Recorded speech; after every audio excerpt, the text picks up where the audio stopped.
వరకు నేను ప్రార్థన చేశాను, నాకు జవాబు రాలేదు. సో యథావిధిగా నా పనిలో నేను, నా సమస్యలో నేను, నా శ్రమలో నేను ముందుకు వెళ్ళిపోతాను అని కాదండి. దేవుడు మనల్ని కరుణించేంత వరకు ఆయన తట్టు చూడాలంట. Are you really fighting in God's presence? దేవుని సన్నిధిలో పోరాడేవారు ఉన్నారా? ప్రార్థనలో పోరాడేవారు ఉన్నారా? ఆయన కరుణించేంత వరకు మనము మొర పెడతానే ఉండాలంట. ఆయన కరుణించేంత వరకు మన కనులు ఆయన తట్టు చూచుచున్నవి.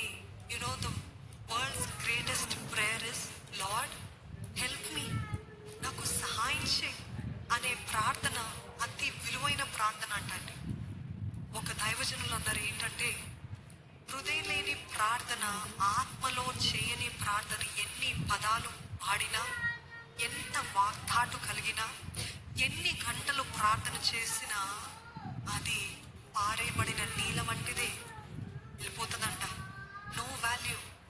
కానీ హృదయపూర్వకంగా ఆయన తట్టు చూస్తుంది. దేవా, ఆయన వైపు మన చేతులెత్తి, తండ్రి నాకు సహాయము చేయి అని లోపల నుండి, హృదయ లోతులో నుండి మనస్ఫూర్తి ఆయన సన్నిధిలో మొరపెడతాంట. దూసుకుని వెళ్తుందంట. ఒక ధూపము వలె ఆయన సన్నిధిలో ఒక పరిమళ సువాసన వలె ఉంటుందంట. అందుకని దేవుడు అంటున్నాడు, నా వైపు చూడండి. కానీ why should we look to Jesus? అసలు ఎందుకు ఆయన వైపు చూడాలి? ఈ సమస్యలో ఉన్నప్పుడు, ఈ శ్రమ కాలంలో ఉన్నప్పుడు ఎందుకు ఆయన వైపు చూడాలంటే, దానికి సమాధానము రోమీయులకి రాసిన పత్రిక 9వ అధ్యాయము 16వ వచనము. కాగా పొందకోరు వాని వలనైనను ప్రయాసపడు వాని వలనైనను కాదు గాని కరుణించు దేవుని వలననే అగును. అంటే he is the only source. ఎందుకు చూడాలంట ఆయన వైపు?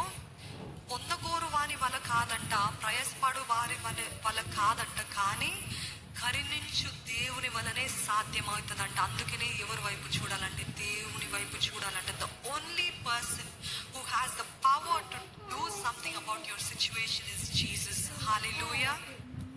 ఎవరికి ఆ శక్తి ఉందంట, ఎవరికి ఆ అధికారం ఉందంట, ఎవరి దగ్గర మనకి ఆ ఆదరణ ఉంది అని అంటే అది యేసు మాత్రమే. పొందగొరే వారి వల్ల కాదు, ప్రయాసపడే వారి వల్ల కాదు, కానీ కరుణించు దేవుని వల్ల మాత్రమే సాధ్యమవుతుందంట. He is our only source, he is the only power, he is the only authority. మన సిచ్యువేషన్ పైన, మన పరిస్థితి పైన అధికారం కలిగిన దేవుడు ఒక్కరే, ఆయన ఒక్కరే, యేసు ఒక్కడే. నమ్మిన వారు ఉంటే యేసు ఒక్కడే అని చెప్దామా బిగ్గరగా? యేసు ఒక్కడే. ఈ సిచ్యువేషన్ పైన అధికారం కలిగిన వాడు యేసు ఒక్కడే. ఈ ఇబ్బందిలో, ఈ శ్రమని ఆపు చేయగలిగిన వారు ఎవరు? యేసు ఒక్కరే. నాకు స్వస్థతనిచ్చేవారు ఎవరు? యేసు ఒక్కరే. నాకు సమాధానం ఇచ్చేవారు ఎవరు? యేసు ఒక్కరే. నాకు సంతోషం ఇచ్చేవారు ఎవరు? యేసు ఒక్కరే. నా కుటుంబాన్ని తిరిగి కట్టేవారు ఎవరు? యేసు ఒక్కరే. విడాకుల అంచులో ఉంది నా కుటుంబము, కానీ దీనికి పరిష్కారం ఇచ్చేది, మమ్మల్ని మరలా తిరిగి సమకూర్చేది ఎవరు? యేసు ఒక్కరే. ఎన్నో సంవత్సరాల నుండి నేను ప్రయత్నిస్తున్నాను, కానీ నాకు ఏమి జవాబు రావట్లేదు, కానీ యేసు ఒక్కరే నాకు ఇవ్వగలిగింది. సమర్థుడండి. Do you trust his power? ఆయన శక్తిని మీరు నమ్మేవారు ఉన్నారా? ఆయన అధికారాన్ని మీరు నమ్మేవారు ఉన్నారా? ఆయన చేయగలడు అని నమ్మేవారు ఉన్నారా? వినంత వరకు బాగానే ఉంటుందండి, కానీ మన సమస్యలు, మన శ్రమలు మరలా ఇంటికి వెళ్ళిన తర్వాత ఎదుర్కోవాల్సి వచ్చినప్పుడు విన్న వాక్యం అంతా అలాగా గాల్లో ఎగిరిపోయినట్టు ఎగిరిపోతా ఉంటుంది. No no no no no. అందుకనే భద్రంగా కాపాడుకోవాలంట.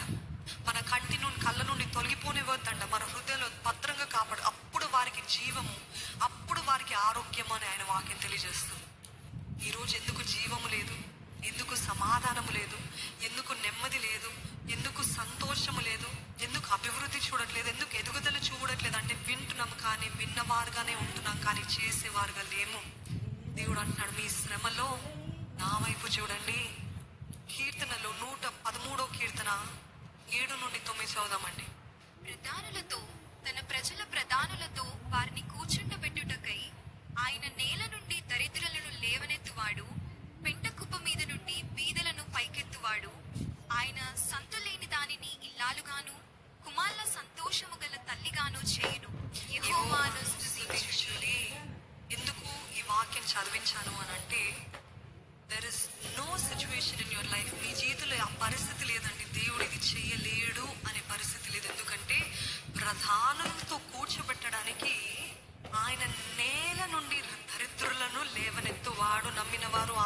చెప్దామా?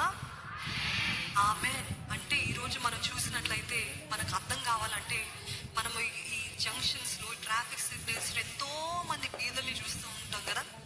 అడుక్కుంటూ ఉంటారు, కారు వెంబడి కారు, ఎవరు వస్తే వారిని అడుగుతా ఉంటారు. ఒక్క రూపాయి, లేకపోతే 10 రూపాయలు, కొంచెం ఆహారం ఇవ్వండి అని అడుగుతూ ఉంటారు. అట్లాంటి వారిని ఊహించుకోండి.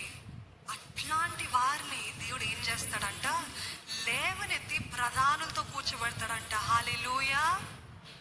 So is there anything too hard for God? Is there anything too hard for God? అట్లాంటి వారిని కూడా ప్రధానులతో అంటే ప్రైమ్ మినిస్టర్తో కూర్చోబెట్టగలిగిన దేవుడు మన దేవుడు. ఆమేన్.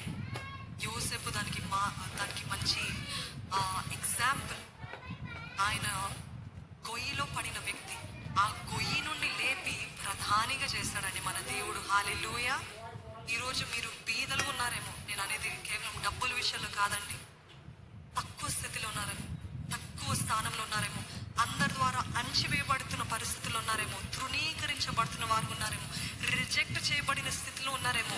Maybe you're in the last on the list. David was the last on the list. David was not even considered కదా. దావీదు రాజు అసలు లెక్కలు కూడా ఎంచబడలేదు.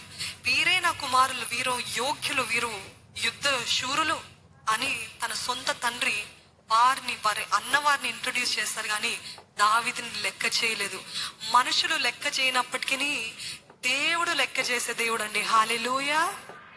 దేవుడు లెక్క చేసి నువ్వు ఇగ్నోర్ చేస్తావేమో, నువ్వు తృణీకరించావేమో, నువ్వు కాదనుకున్నావేమో, నువ్వు కాదన్నావేమో, నువ్వు ఈయన పనికిరాడు అనుకున్నా. ఈరోజు మన జీవితాల్లో కూడా అనేక సార్లు మనల్ని అనుకుంటూ ఉంటారు, పనికిరాడు, తినవలేమవుతుంది. నాకు తెలుసు తన గతం ఎలాగుందో. I know her past, I know his past, I know how useless this person is, I know he can do nothing right. ఏది తన జీవితంలో మంచిది చేసినట్లు లేదు. అందరి ద్వారా మాటలు వినపడ్డాయేమో.